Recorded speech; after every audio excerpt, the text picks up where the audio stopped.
règlement administratif 3.01 de l'association soit modifié tel que suit. Article 3, année financière 3.01. L'année financière de l'association sera établie par le Conseil par biais de résolution de temps à autre. Et j'en fais la proposition de l'adoption de la résolution 1. Merci, Teresa. On entendrait s'il y a quelqu'un pour appuyer la proposition, s'il vous plaît. Un commissionnaire, quelqu'un pour appuyer la résolution.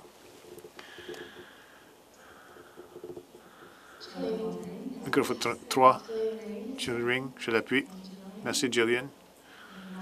Nous sommes saisis d'une proposition. C'est ouvert à discussion. Question? Discussion? Ça n'en va pas. Demande de mise aux voix. C'est en faveur de la proposition. De la résolution, dis-je. Pas de motion. En faveur de la résolution, levez la main. Contre? Adopté.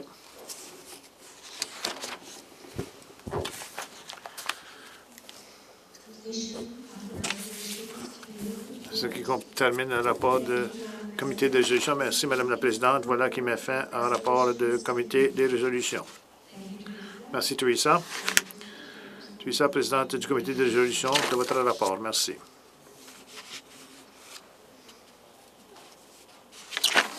À ce moment-ci, il me fait plaisir d'inviter les membres à partager tout ce que vous aimeriez apporter à l'Assemblée et l'attention de cette session sera coprésidée par moi-même et Roxanne, directrice générale. Alors maintenant, c'est pour encourager le dialogue et les échanges d'idées ou des choses que vous avez entendues dans la communauté ou aussi une directive avec le conseil d'administration en allant de l'avant. Récemment, nous avons adopté un plan stratégique, mais nous l'avons limité à 2015-2017, quand nous savions qu'on ferait venir une nouvelle directrice générale.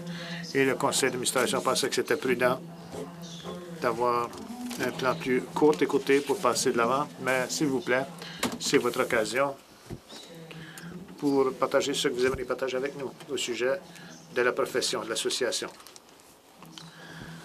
Est-ce qu'il y a des préoccupations que vous pourriez avoir?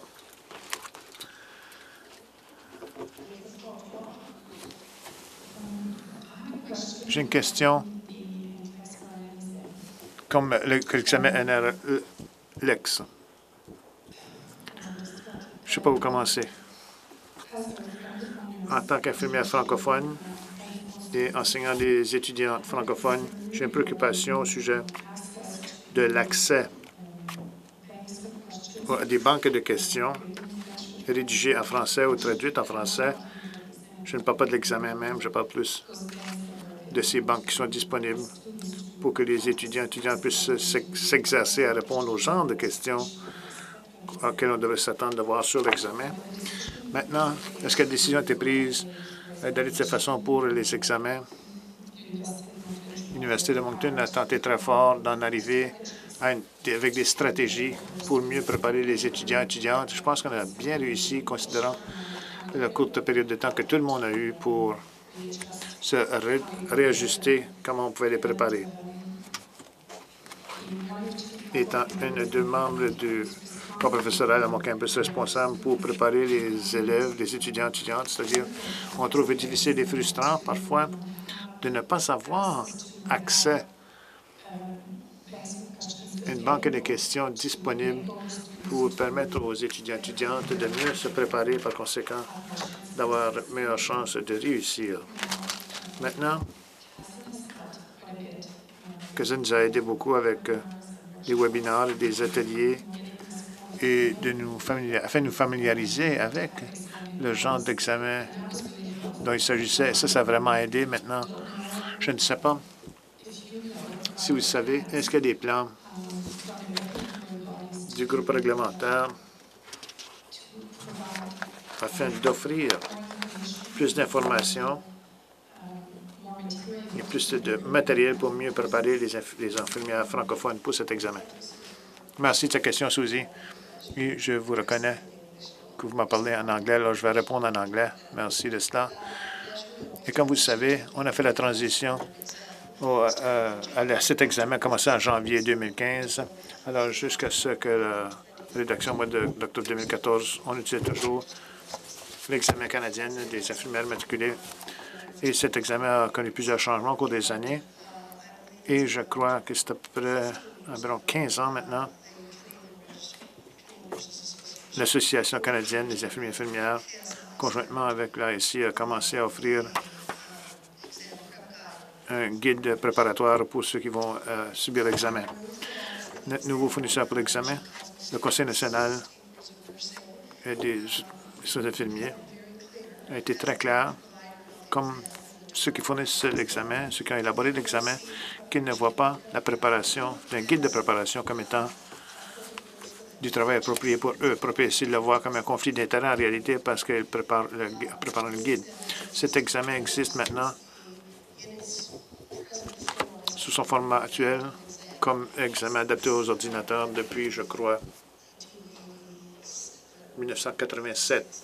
Je suis peut-être tort sur la date précise.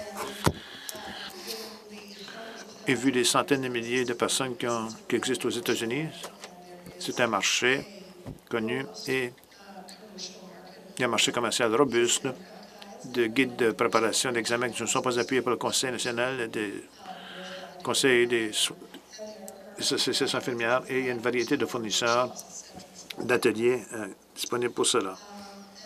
Et bien sûr, les étudiants anglophones ont accès à ces affaires préparées commercialement et que les étudiants francophones n'ont pas parce qu'il s'agit d'un nouveau phénomène. Alors, ceci, ce n'est pas la première conversation que Suzy et moi-même avons eue ou avec un bon nombre du corps professoral de l'Université de Moncton et des directeurs de programme aussi. Et j'aimerais publiquement, Suzy a fait allusion au travail qu'ils ont fait, mais j'aimerais reconnaître publiquement l'engagement du corps professoral de l'Université de Moncton et les efforts qu'ils ont faits pour aider les étudiants et étudiantes à se préparer à cet examen. Les équipes d'enseignement menées par Suzy, Deroche Hendricks et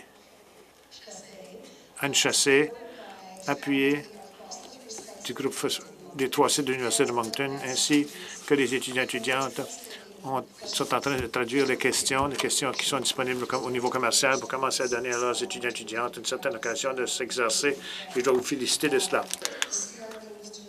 Le CRNE était là depuis longtemps avant qu'il y avait un guide de préparation et certaines discussions que j'ai eues lorsque nous sommes réunis au mois d'octobre dernier, France, avec un représentant du corps professoral, c'était que peut-être, et vu tout le travail que vous avez fait, peut-être qu'il y a une occasion commerciale pour l'Université de Moncton, vu que ça n'existe pas sur le marché et que nous savons et qu'il y a des infrastructures robustes au Nouveau-Brunswick que sur la publication francophone qui pourrait aider de ce côté-là et l'INB voudrait bien apporter notre voix là et de mobiliser et de défendre ceux qui pourraient s'intéresser à cela, les gouvernements qui pourraient appuyer cela.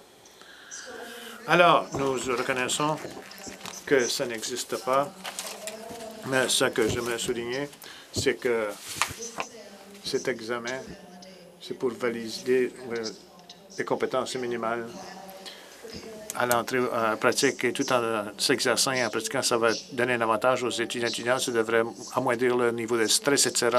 Ce n'est pas essentiel. Il y a du matériel disponible de documentation sur le site web NESB dans les 2 langues officielles. Il y a des exemples de certaines questions, pas des milliers ou des dizaines de milliers ou des centaines de milliers, comme ceux qui existent sur le marché commercial, ainsi qu'une vidéo qui montre aux étudiants et étudiantes ce que c'est que d'aller à un centre d'écriture et de subir l'examen. Alors, j'imagine l'autre chose que je partage avec vous à ce sujet, pour moi, qui est emballant, et pour que les gens comprennent, au Canada, nous sommes retournés environ à 10 000 nouvelles diplômés annuellement dans le programme des soins infirmiers à travers le pays.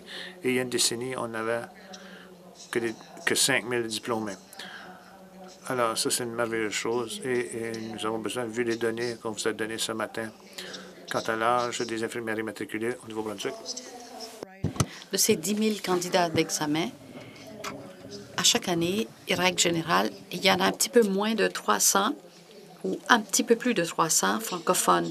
Alors, le défi, c'est l'aspect économique et la réalité économique. Et je dois dire que plus récemment, et là, je ne divulgue rien, mais l'Ordre des infirmières et infirmiers du Québec a invité les administrateurs a invité le Dr Philip Dickinson et Ellen Codlin, présidente du Conseil canadien des instances réglementaires, les ont convoqués à leur réunion du conseil d'administration pour discuter de cette transition vers cet examen, vers ce type d'examen, et pour discuter également de la possibilité pour ce type d'examen de répondre à leurs besoins. Je ne suis pas naïve au point de penser que ça va se faire du jour au lendemain, mais si jamais le Québec se joignait à cet examen, ça ajoutera énormément au volet francophone de cet examen, étant donné le faible nombre de candidats francophones actuellement. Mais je voulais signaler aux membres qui sont ici aujourd'hui qu'il y a eu beaucoup de discussions et de dialogues au sujet de cet examen depuis 3 ans et depuis que la décision a été prise également. La validation des compétences d'entrée dans la profession, c'est quelque chose d'essentiel pour les instances réglementaires. Alors, je vous assure que nous avons fait tout ce qu'on a, nous avons fait preuve de diligence pour choisir un examen qui allait faire ça, choisir un outil qui allait permettre de ça. Et nous sommes convaincus qu'avec le contrat que nous avons avec le fournisseur et le travail qui s'est fait depuis les 3 dernières années, c'est que nous sommes arrivés à ça. Mais la prochaine, cette période, c'est un test important pour l'examen. C'est la plus grande cohorte au Canada à ce jour. Et ça depuis, parce que depuis le mois de janvier, on n'a pas un grand nombre de candidats à l'examen. Mais les gens qui ont écrit l'examen NCLEX aujourd'hui sont des gens qui se représentent à l'examen. Et je dois vous dire que nous avons des gens qui avaient échoué à l'examen du CNRE, mais qui ont quand même réussi à l'examen NCLEX et l'inverse. Le Nouveau-Brunswick, avec 40 candidats, il y a eu 40 candidats, 34 anglophones et 6 francophones, si j'ai bien raison, Linda. On ne signale pas les résultats encore parce que la cohorte est trop petite, trop peu nombreuse, que ça permettrait de révéler peut-être l'identité des personnes. Mais on n'a pas non plus des résultats d'une rigueur assez grande pour pouvoir produire des statistiques valables. Mais on sera en mesure de le faire au mois de septembre. Je dois vous dire que pendant ces 3 années de transition, les infirmières canadiennes ont fait partie de la révision et de la préparation des banques de questions. Alors, les candidates canadiennes qui vont passer l'examen, ou les questions, pardon, ont été révisées, examinées par des infirmières canadiennes. L'examen a été traduit et la traduction a été validée par des infirmières canadiennes francophones et qui parlent français. L'examen a été validé. Le nombre de questions nécessaires pour les candidats de celles qui préparent les examens n'est pas aussi nombreuse que du côté anglophone, mais on va ajouter à cette banque de questions. Mais on ne va pas faire un guide de préparation. Ils estiment que c'est un conflit d'intérêts, mais le défi, c'est de savoir s'il y aura suffisamment d'arguments pour que des éditeurs ou des maisons d'édition s'engagent dans cette publication. Au Canada et aux États-Unis, au Canada Atlantique, pardon, et au Nouveau-Brunswick en particulier, nous avons tenu plusieurs ateliers et conférences pour préparer nos éducatrices à se familiariser avec l'examen. Le plus récent, dont je vous en parlais ce matin, c'est cette activité qui a eu lieu à Dartmouth. C'était en juin dernier, je pense, 2014, si ma mémoire est fidèle.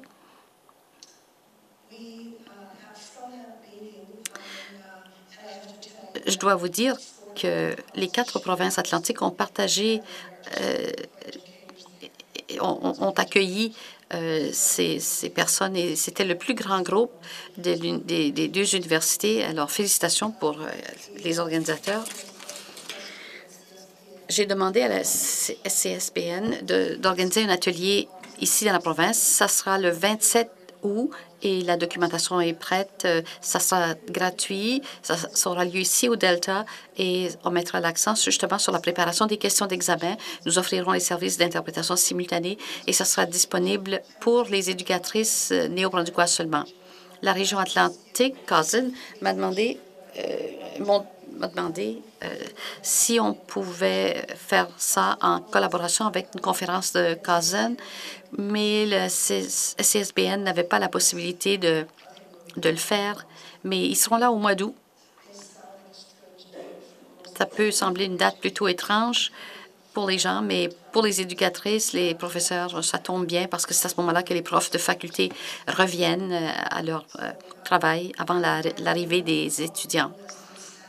Je sais que c'est peut-être pas une réponse qui vous satisfait entièrement, Suzy, mais c'est la réalité.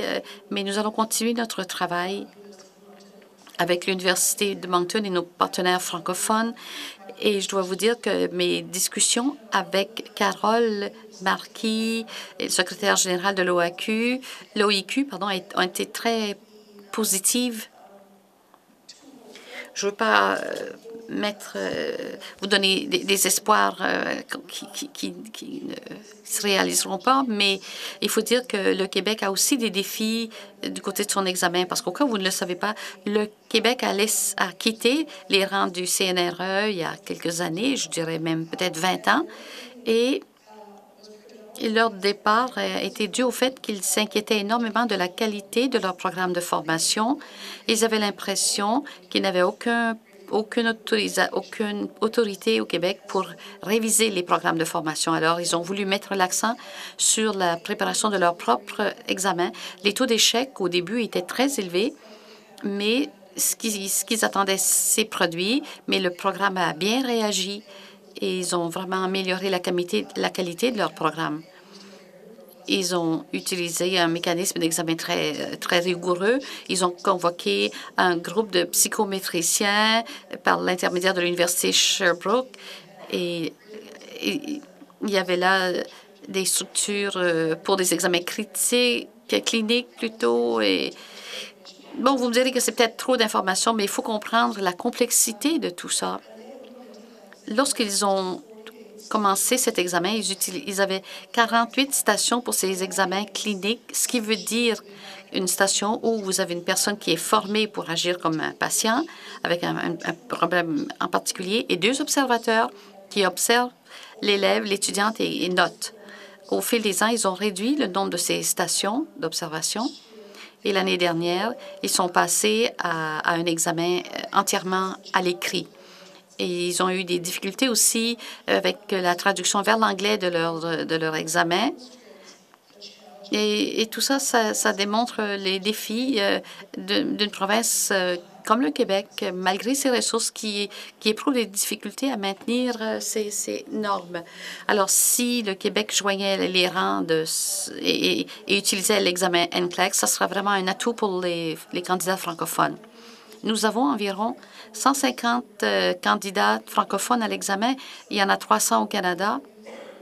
Alors, on utilise 50 de notre capacité. Et puis, bien entendu, pour nous, c'est très important. Alors, merci pour votre question. Est-ce que vous avez autre chose à ajouter? Une question, un commentaire ou...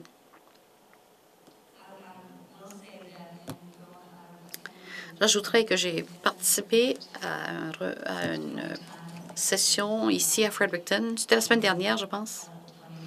Paulette pourrait me dire exactement quand c'était, parce que c'est elle qui garde mon calendrier. Mais les étudiantes ont fait part de leur inquiétude par rapport à cet examen écrit. Et je me souviens, il y a 38 ans, quand j'ai fait mon examen, on était ici à Fredericton pendant 2 jours. Et pour une étudiante, c'est toujours inquiétant. Et on ne sait pas si on va réussir, si vous allez réussir à cet examen de compétences minimales qui va vous permettre de devenir une infirmière et pratiquer. Mais Mais vous allez vivre ça. Vous avez été formé pendant 4 ans par des gens très compétents qui vous ont mené sur la bonne voie. Et puis là, maintenant, vous avez les connaissances qui vous permettront de réussir à l'examen. Alors, ayez confiance en vous et faites ce que vous faites avant tout examen, c'est-à-dire rassemblez-vous avec vos amis, vos collègues et puis repassez vos notes. Mais soyez confiants.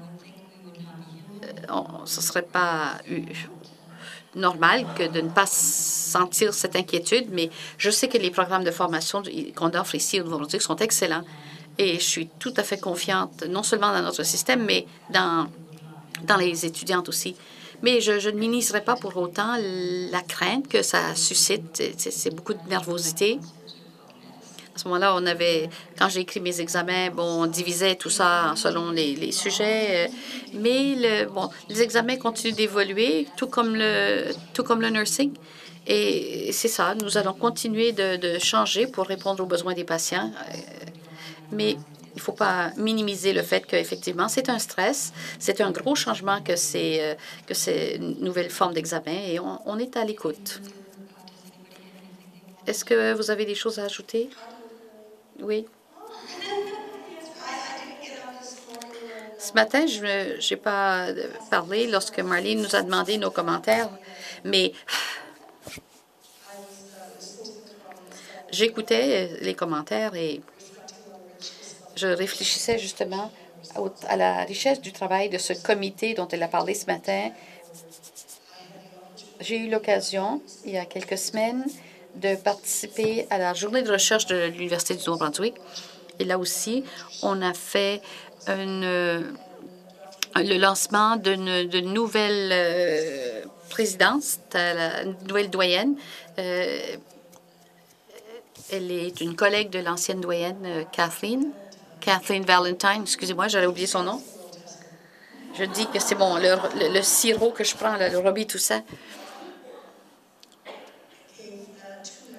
Bon, elle a fait prononcé 2 discours et les soins, la compassion, c'est un élément très, très important du curriculum. Cette conférence était très intéressante parce qu'elle a parlé de sa propre recherche. Elle s'intéresse énormément à ce qu'on appelle le caring. Et dans cette recherche, elle essayait de voir l'impact des massages. Et on essayait de voir la différence et c'était bien entendu le contrôle de la douleur, la mobilisation précoce, la réduction des complications, tout ça, des choses qu'on sait déjà. Et le contrôle, c'est que les gens soient présents et s'assurent qu'ils touchent aux personnes mais pas par des massages. Vous savez, il n'y a pas eu de différence notable. Et il y a eu une bien meilleure gestion de la douleur et ça a certes permis de réduire les complications. Mais ce qui est important, c'est d'être présent, c'est d'être humain, d'être attentif aux besoins du patient. Et en écoutant les échanges de ce matin, ça m'a amené à réfléchir à ce besoin de nous inspirer de tout ça. Nous devons nous engager à être présents et de parler à nos collègues ainsi qu'à nos patients, à leurs familles, et en les regardant dans les yeux et en étant vraiment engagés dans la conversation quand on fait ces interventions thérapeutiques. C'est tout ce qu'il faut pour déclencher une façon de faire. Je sais qu'il y a des unités de nursing et des établissements et des foyers de soins qui tiennent compte de cela. Mais dans bien des endroits où on est bien occupé, puis on fait son travail, puis on essaie de composer avec les stressants, les éléments stressants, on a l'impression qu'on n'a pas le temps. Mais c'est un petit peu quand le pilote arrive à bord de l'avion et il est bien mis, il a l'air professionnel.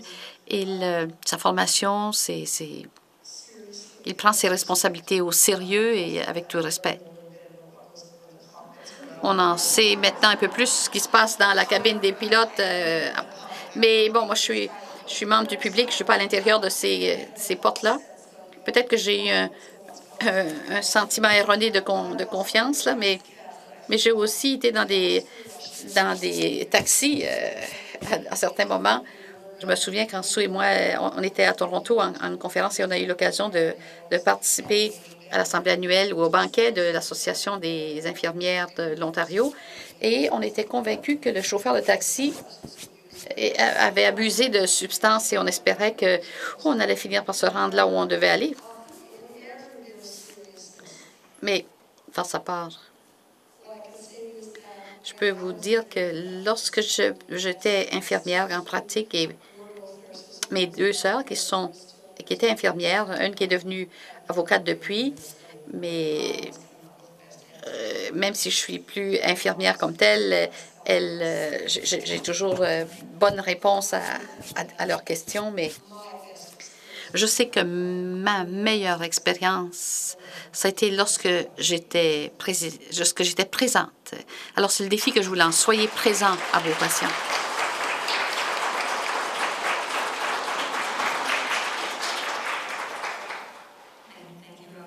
Merci, Roxane.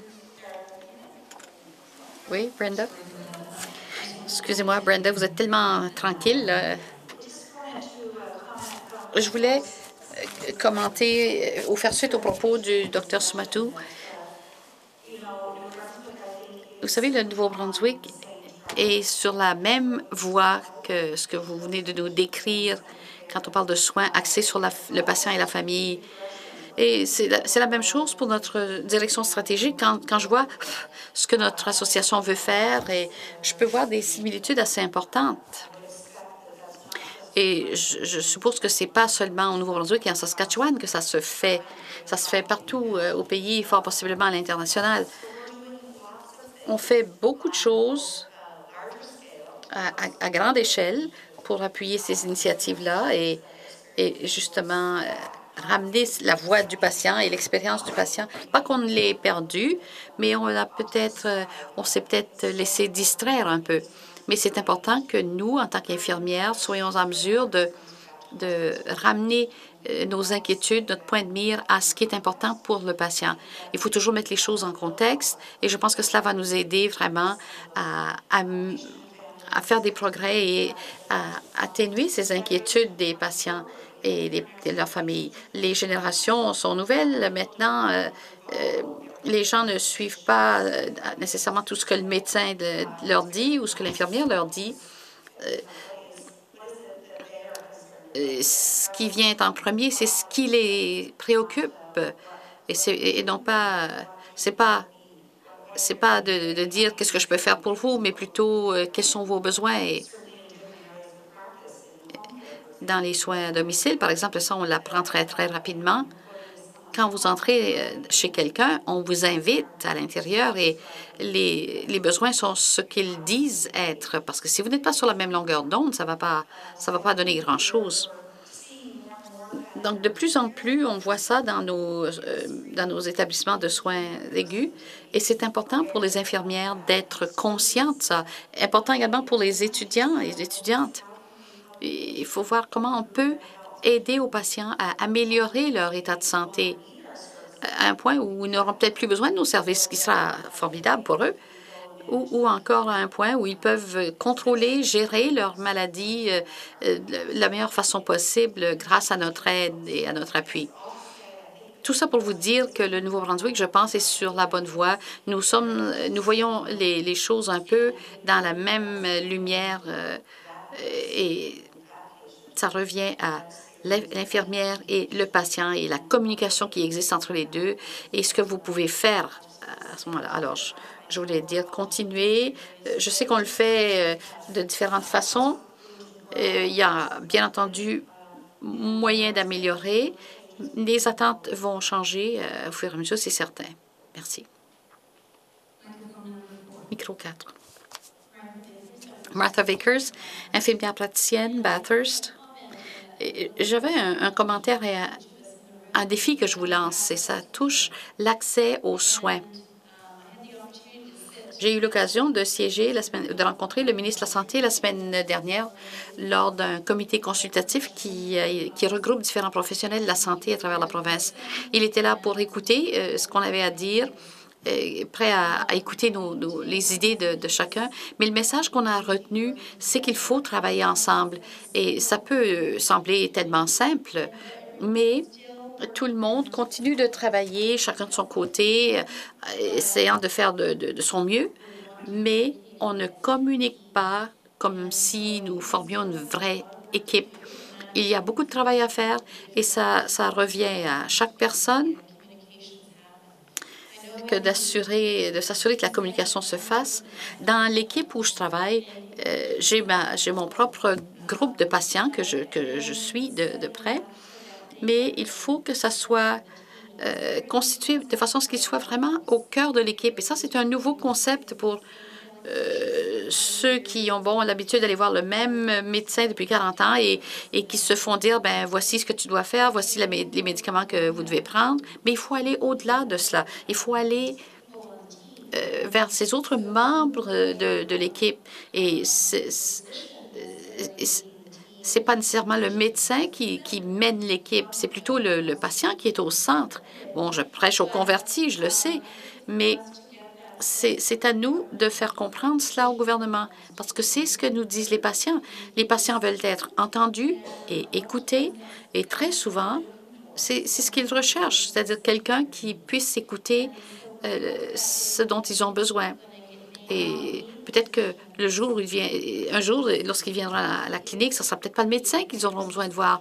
C'est peut-être une infirmière qui se spécialise dans le diabète ou encore c'est le podiatre qui s'occupe des soins de pied ou encore quelqu'un qui s'occupe des maladies chroniques pulmonaires. Bon, c'est un défi qui se poursuit, mais je vous encourage à voir ce que vous avez à offrir à titre d'infirmière immatriculée et l'impact que vous pouvez avoir jour après jour sur les patients et que vous communiquiez avec les autres membres de cette équipe. Et je sais que ça peut être très, très valorisant. Quand je parle au téléphone, quand je communique avec des physiothérapeutes, des ergothérapeutes ou encore quand je me rends à l'école pour parler avec une équipe qui travaille avec les enfants, eh ben, les gens se disent, oh, on n'a jamais eu quelqu'un, un professionnel de la santé, venir travailler avec nous. Mais si on travaille en équipe, il faut savoir ce qui se passe. Lire un rapport, c'est pas suffisant. Hein. Ça, c'est la vieille façon, c'est l'ancienne façon de discuter, de dialoguer, oui, mais garder la personne, le patient au cœur des soins, c'est important. C'est un défi parfois. On parle souvent de modèles axés sur le modèle médical, mais j'ai toujours un petit peu de difficulté avec ça parce que je sens qu'il faut que ça soit axé sur le patient et qu'il faut voir ce que sont les besoins des patients et non pas ce que sont les besoins des fournisseurs de soins. Micro numéro 5. Merci. Je voulais partager une leçon que j'ai apprise d'un étudiant ce matin et je rattache ça à ce que ma collègue vient tout juste vient juste de décrire dans ses paroles, dans ses commentaires très passionnés, à savoir pourquoi il nous faut faire attention et ça revient un petit peu à ce que disait Jillian, à savoir se rappeler pourquoi nous ne sommes pas des comptables, pourquoi nous ne sommes pas des agents d'immeubles, pourquoi nous ne sommes pas des avocats. Eh bien, c'est parce que nous avons fait un choix. Nous avons choisi d'être là et faire ce que nous faisons. Ce matin, à la pause, je suis allée rencontrer les étudiants et la question que j'aime toujours leur poser, c'est la suivante. Bon, il y a des étudiants de première année et d'autres de troisième, et je leur dis, mais qu'est-ce que vous avez appris au sujet du nursing jusqu'à maintenant? Et ces étudiants bien brillants qui ne vont pas se lever là, pour se rendre au micro, mais ils ont dit, l'aspect important, c'est le soin comme tel, la compassion. C'est pas, ben on a la chance de faire un cathéter ou non, l'aspect qui est important pour eux, c'est cette compassion, ce qu'on appelle en anglais le caring. Le Nouveau-Brunswick est bien situé quand on a ces infirmières praticiennes qui vont vraiment faire leur chemin. Mais c'est un bon message à rapporter avec soi. Merci, Barb.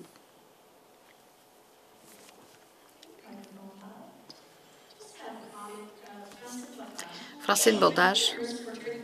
Ça fait 35 ans que je suis infirmière. J'arrive pas à le croire que ça fait déjà 35 ans. Et j'ai travaillé dans des milieux très différents. À l'heure actuelle, je travaille au ministère de la Santé, ce qui est très différent. On va s'arrêter là-dessus, on n'ira pas plus loin. Mais je dois dire que ça a été un apprentissage formidable. J'ai eu la chance, en octobre dernier, d'occuper ce poste d'infirmière, directrice infirmière en chef. Et c'est très vivifiant de travailler avec Roxane et les autres membres de l'association, tout ça. Ma fille est jeune infirmière et elle me met des défis, ce qui est bien.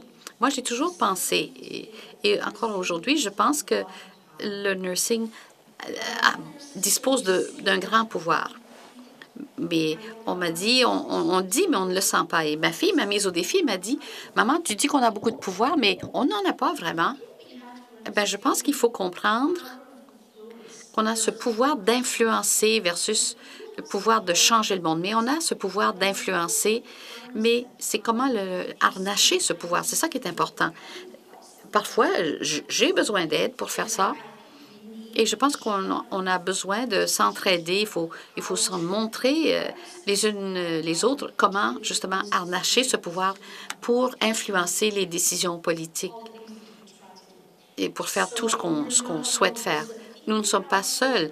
Et je pense que j'ai l'impression que les gens se sentent seuls et qu'ils ont peur de s'exprimer. Mais on n'est pas seuls. Et je pense que dans une tribune comme celle-ci, d'entendre les leaders, c'est vraiment vivifiant de les entendre. Mais il faut apprendre à tisser ces liens, à apprendre à bien comprendre qu'on peut faire une différence, qu'on a un pouvoir et qu'on peut l'utiliser dans le meilleur intérêt des patients et de leur famille. Je voulais partager ça avec vous parce que, en écoutant les commentaires, je me rends compte qu'il y a beaucoup de choses qu'on peut faire, mais comment est-ce qu'on peut le faire ensemble? Merci, Francine. Je veux partager. Francine ne s'est pas présentée. Francine Bordage, elle est l'infirmière en chef pour la province du Nouveau-Brunswick et comme elle le disait, elle travaille pour le gouvernement provincial. Ce n'est pas toutes les provinces à travers le pays qui ont une infirmière-chef d'une province. On est chanceuse et ravis d'en avoir une ici au Nouveau-Brunswick.